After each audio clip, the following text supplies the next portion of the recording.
ମାନେ 2026ର ନୂଆ ବହି ଅନୁସାରେ ଅଷ୍ଟମ ଶ୍ରେଣୀର ଗଣିତ ବହିର ଫାର୍ଷ୍ଟ ବିଷୟ ଆଜି ଆମେ ଡିସ୍କସନ୍ କରିବା। ଫାର୍ଷ୍ଟ ବିଷୟ କ'ଣ?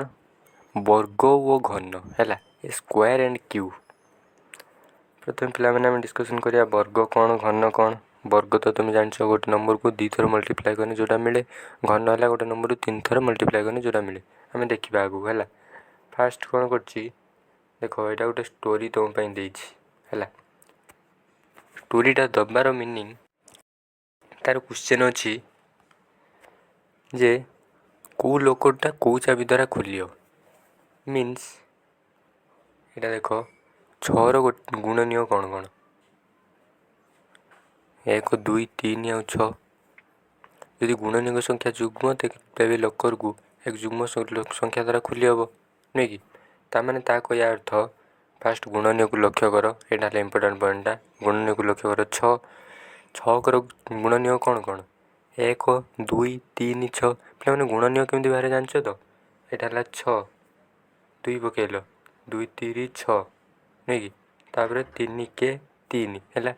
କ'ଣ କ'ଣ ମିଳିଲା? 1 3 2 ଏତିକି ମିଳିଲା। ଆଉ ସମସ୍ତେ ଜାଣିଛ ନିଜେ ସେଇ ସଂଖ୍ୟାର ଗୁଣନୀୟକ ହେବ। ଆଉ 1 ସମସ୍ତଙ୍କର ଗୁଣନୀୟକ, ତେଣୁ କରିକି 1 2 3 6 ଆନ୍ସର୍ 4ଟା ମିଳିଲା ହେଲା। ସେର 1ର ଗୁଣନୀୟକ କିଏ କିଏ? ସେ 1। 4ର ଗୁଣନୀୟକ 1 2 4। 9ର ଗୁଣନୀୟକ 1 3 9 ହେଲା। ତାମାନେ ସେ କହୁଛି ଦେଖ, ଉଦାହରଣ ସ୍ୱରୂପ 36ର ଏକ ଗୁଣନୀୟକ ଯୋଡ଼ି ହେଲେ 6 × 6 ଅଛି, ଯେଉଁଠାରେ ଉଭୟ ସଂଖ୍ୟା 6 ଅଟେ। ଏହି ସଂଖ୍ୟାର ଅଯୁଗ୍ମ ସଂଖ୍ୟକ ଗୁଣନୀୟକ ଅଛି କି? ଯଦି 6 ବ୍ୟତୀତ 3ର ପ୍ରତ୍ୟେକ ଗୁଣନୀୟକ ଏକ ଭିନ୍ନ ସହଭାଗୀ ଗୁଣନୀୟକ ଅଛି, ତାହା ନିଶ୍ଚିତ ହୋଇପାରିବା ଯେ 36ର ଏକ ଅଯୁଗ୍ମ ସଂଖ୍ୟକ ଗୁଣନୀୟକ ଅଛି। ଏହାର ସତ୍ୟତାକୁ ପରୀକ୍ଷା କର। ଅତଏବ ସମସ୍ତ ସଂଖ୍ୟାର ଅଯୁଗ୍ମ ସଂଖ୍ୟକ ଗୁଣନୀୟକ ଅଛି। ବର୍ତ୍ତମାନ ସେ କହୁଛି ଏଇ ପଏଣ୍ଟଟା, ସମସ୍ତ ସଂଖ୍ୟାର ଅଯୁଗ୍ମ ସଂଖ୍ୟକ ଗୁଣନୀୟକ ଅଛି। ଏଇଟା ହେଲା ଭୁଲ। କ'ଣ ନା, କେବଳ ବର୍ଗ ସଂଖ୍ୟା ଗୁଡ଼ିକର ଅଯୁଗ୍ମ ସଂଖ୍ୟକ ଗୁଣନୀୟକ ଥାଏ ହେଲା। ଅଯୁଗ୍ମ ସଂଖ୍ୟକ ଗୁଣନୀୟକ କ'ଣ ପାଇଁ ଥାଏ? କାରଣ ରିପିଟ୍ ହେଉଛି।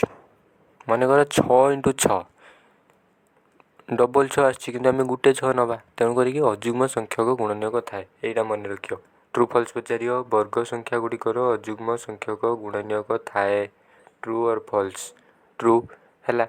ତାପରେ ବର୍ଗ ସଂଖ୍ୟା କାହାକୁ କହନ୍ତି? କୌଣସି ସଂଖ୍ୟାକୁ ସେହି ସଂଖ୍ୟା ଦ୍ୱାରା ଗୁଣିଲେ ଗୁଣଫଳ ଉକ୍ତ ସଂଖ୍ୟାର ବର୍ଗ ବୋଲି କହନ୍ତି। ମନେକର 3 କି 3 ସହିତ ମଲ୍ଟିପ୍ଲାଏ କଲେ ଗୁଣଫଳ କେତେ ଆସିଲା? 9। ତାହେଲେ ଏ 9ଟା 3ର ବର୍ଗ। ବୁଝିହେଲା? ନେକ୍ସଟ ଦେଖ, ସହଭାଗୀ ଗୁଣନୀୟକ କ'ଣ? ସେ କହୁଛି ଗୋଟେ ସଂଖ୍ୟାର ଯେତେବେଳେ ଆମେ ଗୁଣନୀୟକ ବାହାର କରିବା, ଗୋଟେ ଗୁଣନୀୟକର ଏକ ସହଭାଗୀ ଗୁଣନୀୟକ ଥାଏ। ତାମାନେ ସହଭାଗୀ ଗୁଣନୀୟକ ଯୋଡ଼ି ଥାନ୍ତି। ଯୋଡ଼ି ମିନ୍ସ 2ଟା। ମିନ୍ସ ତା କହିବା ଅର୍ଥ, ମନେକର 36ର ଗୋଟେ ଗୁଣନୀୟକ ମନେକର କେତେ? 2 ହେଲା। 2 ଗୋଟେ ଗୁଣନୀୟକ। ତାହେଲେ 36ର ଗୋଟେ ଗୁଣନୀୟକ ଯଦି 2 ହୁଏ, ତାହେଲେ 2ର ସହଭାଗୀ ଗୁଣନୀୟକ କେତେ? ତୁମେ ଜାଣିବ କେମିତି? ଜାଣିବା ପାଇଁ ଟ୍ରିକ୍ ହେଲା, ସେଇ ସଂଖ୍ୟା ସହିତ କେତେ ମଲ୍ଟିପ୍ଲାଏ କଲେ 36 ହେବ ହେଲା। 2 ସହିତ କେତେ ମଲ୍ଟିପ୍ଲାଏ କରିବ? 18। ତେଣୁକରି 2ର ସହଭାଗୀ ଗୁଣନୀୟକ ହେଲା 18। ବାସ୍ ହେଲା। ତାପରେ ମୁଁ ଯଦି ପଚାରେ 6ର ଗୁଣନୀୟକ ହେଲା 3, ତାହେଲେ ଏଇ 3ର ସହଭାଗୀ ଗୁଣନୀୟକ କେତେ? 3ର ସହଭାଗୀ ଗୁଣନୀୟକ ହେଲା 2। କ'ଣ ପାଇଁ? 3 × 2 ହେଲା 6। ବୁଝିହେଲା? ନେକ୍ସଟ ଦେଖ, ଆସିଲା ବର୍ଗ ସଂଖ୍ୟା ହେଲା। ଆମେ ଏଇଟା ଜାଣିଛନ୍ତି, ଏଇଟା 1, ବାହୁର ଦୈର୍ଘ୍ୟ 1, ତାହେଲେ କ୍ଷେତ୍ରଫଳ 1 × 1 1 ବର୍ଗ ଏକକ।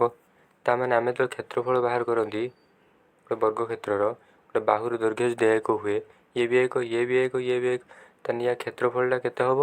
ଇଏ 1 ଏକକ, ଏଇଟା 1 ଏକକ ମିନ୍ସ 1 ସେଣ୍ଟିମିଟର କି 1 ମିଟର। ତାହେଲେ ଏଇଟା କ୍ଷେତ୍ରଫଳଟା ହେବ 1 ବର୍ଗ ଏକକ, ଖାଲି 1 ଏକକ ହେବନି। 1 ବର୍ଗ ଏକକ କେମିତି ହେଲା? 1 × 1, ନୁହେଁ କି? ସେଇରମ 2 ହେଲେ 2 × 2 4 ବର୍ଗ ଏକକ। 6 ହେଲେ 6 × 6 36 ବର୍ଗ ଏକକ। ସେଇଟାକୁ ଆମେ ଲେଖିପାରିବା ସ୍କୋୟାର ଦେଇକି। ମିନ୍ସ 1 × 1 ହେଲା 1ର ସ୍କୋୟାର। ଦୁଇଥର ମଲ୍ଟିପ୍ଲାଏ କରନ୍ତି ତାକୁ ବର୍ଗ ବୋଲି ଲେଖନ୍ତି କିମ୍ବା ସିମ୍ବଲର ସ୍କୋୟାର ଉପରେ 2 ଗୁଣିଆ ଲେଖନ୍ତି ହେଲା। ନେକ୍ସଟ ତମେ ଦେଖ ସେଇରମ n ଇଣ୍ଟୁ n ପଚାରିମି n ର ବର୍ଗ କେତେ କିମ୍ବା n ଇଣ୍ଟୁ n କେତେ ହେବ n ସ୍କୋୟାର କିମ୍ବା n ର ବର୍ଗ କେତେ ଆନ୍ସର ହେବ n ସ୍କୋୟାର। ଏଇଟା ପଢ଼ିବ କ'ଣ n ର ବର୍ଗ ନେଇକି। ତାପରେ କହୁଛି ଭଗ୍ନାଂଶ ଭଗ୍ନ ସଂଖ୍ୟା ଲବହର ଥିବ ତାର ବର୍ଗ ଆମେ ବାହାର କରିବା ହେଲା।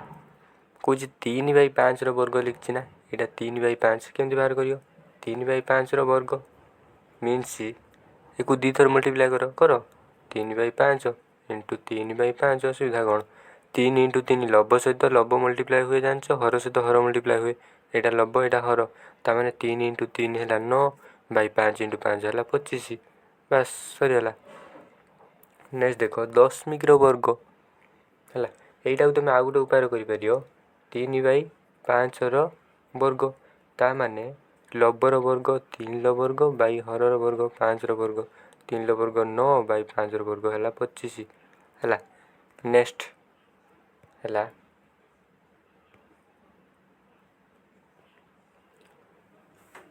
ଦଶମିକ ସଂଖ୍ୟାର ବର୍ଗ କହିଛି ନା 2.5ର ବର୍ଗ ତାହେଲେ କ'ଣ କରିବ 2.5 ଇଣ୍ଟୁ 2.5 ବାସ୍ ଦଶମିକ ସଂଖ୍ୟା ମଲ୍ଟିପ୍ଲାଏ କେମିତି କରନ୍ତି ପ୍ରଥମେ ଦଶମିକ ବିନ୍ଦୁ ଉଠେଇଦେବ ଦଶମିକ ବିନ୍ଦୁ ଉଠେଇଦେଲେ ଇଏ ହେଲା 25 ଇଏ ହେଲା 25 25 ଇଣ୍ଟୁ 25 କେତେ 625 ତାପରେ ଏଠି ଦଶମିକ ବିନ୍ଦୁ ପରେ ଗୋଟେ ସଂଖ୍ୟା ଏଠି ଦଶମିକ ବିନ୍ଦୁ ପରେ ଗୋଟେ ସଂଖ୍ୟା ଟୋଟାଲ 2ଟା ସଂଖ୍ୟା ତେଣୁକରି ଡାହାଣ ପଟରୁ 2ଟା ସଂଖ୍ୟା ଛାଡ଼ିକି ଦଶମିକ ବିନ୍ଦୁ ବସେଇବ ଏଇଠି ବସିଲା ଆନ୍ସର ହେବ 6.25 ହେଲା। ନେକ୍ସଟ ଦେଖ କହୁଛି ସ୍ୱାଭାବିକ ସଂଖ୍ୟା ଗୁଡ଼ିକର ବର୍ଗକୁ ପୂର୍ଣ୍ଣ ବର୍ଗ ସଂଖ୍ୟା କୁହାଯାଏ। ବର୍ତ୍ତମାନ ଆମର କ୍ୱେଶ୍ଚନ୍ ହେଲା ପୂର୍ଣ୍ଣ ବର୍ଗ ସଂଖ୍ୟା କାହାକୁ କୁହାଯାଏ ସ୍ୱାଭାବିକ ସଂଖ୍ୟା ଗୁଡ଼ିକର ବର୍ଗକୁ ପୂର୍ଣ୍ଣ ବର୍ଗ ସଂଖ୍ୟା କୁହାଯାଏ। ପିଲାମାନେ ମୋତେ କହିଲ ସ୍ୱାଭାବିକ ସଂଖ୍ୟା ବର୍ତ୍ତମାନ କ'ଣ ହେଲା ଗଣନ ସଂଖ୍ୟା ବା ସ୍ୱାଭାବିକ ସଂଖ୍ୟା ଗଣନ ସଂଖ୍ୟାର ଅନ୍ୟ ନାମ ହେଲା ସ୍ୱାଭାବିକ ସଂଖ୍ୟା ଯେଉଁ ସଂଖ୍ୟା ଆମେ ଗଣିବା ବ୍ୟବହାର କରୁଛୁ ସେଗୁଡ଼ା ଗଣନ ସଂଖ୍ୟା ସ୍ୱାଭାବିକ ସଂଖ୍ୟା କେଉଁଠୁ ଷ୍ଟାର୍ଟ 1ରୁ ଷ୍ଟାର୍ଟ ତାମାନେ ଯେତିକି ସ୍ୱାଭାବିକ ସଂଖ୍ୟା ରହିଛନ୍ତି ସବୁଗୁଡ଼ାକର ବର୍ଗ ନେଲେ ସେ ଯେଉଁ ଆନ୍ସରଟା ମିଳିବ ସେଇଟା ହେଲା ପୂର୍ଣ୍ଣବର୍ଗ ସଂଖ୍ୟା। ସ୍ୱାଭାବିକ ସଂଖ୍ୟା 1ର ବର୍ଗ ହେଲା କେତେ 1 2ର ବର୍ଗ ହେଲା 4 ତେଣୁ କରିକି 1 4 9 3ର ବର୍ଗ 9 3ଟା ଗୋଟେ ସ୍ୱାଭାବିକ ସଂଖ୍ୟା ତାର ବର୍ଗ ହେଲା 9 ତେଣୁ କରିକି 1 4 9 16 ଏଗୁଡ଼ା ସବୁ କ'ଣ ପୂର୍ଣ୍ଣବର୍ଗ ସଂଖ୍ୟା। ଏଇ ଟେବୁଲଟା ଦେଇଛି ଆମକୁ କମ୍ପ୍ଲିଟ୍ କରିବା ପାଇଁ ଦେଇଛି ହେଲା। ପିଲାମାନେ ଏଇଟା ମୁଁ କମ୍ପ୍ଲିଟ୍ କରିଦେଉଛି ତୁମେମାନେ ମନେ ରଖିବ କ୍ଲାସ୍ ଏଇଠି ହେଲା କ୍ଲାସ୍ 9ର ଏସବୁ ଟୋଟାଲ୍ ଦରକାର ତେଣୁ କରିକି ଏବେଠୁ ତୁମେ ମନେ ରଖ 6ର ବର୍ଗ 36 ନେକ୍ସଟ 7ର ବର୍ଗ 49 8ର ବର୍ଗ 64 9ର ବର୍ଗ 81 10ର ବର୍ଗ 100 11ର ବର୍ଗ 121 12ର ବର୍ଗ 144 13ର ବର୍ଗ 169 ହେଲା।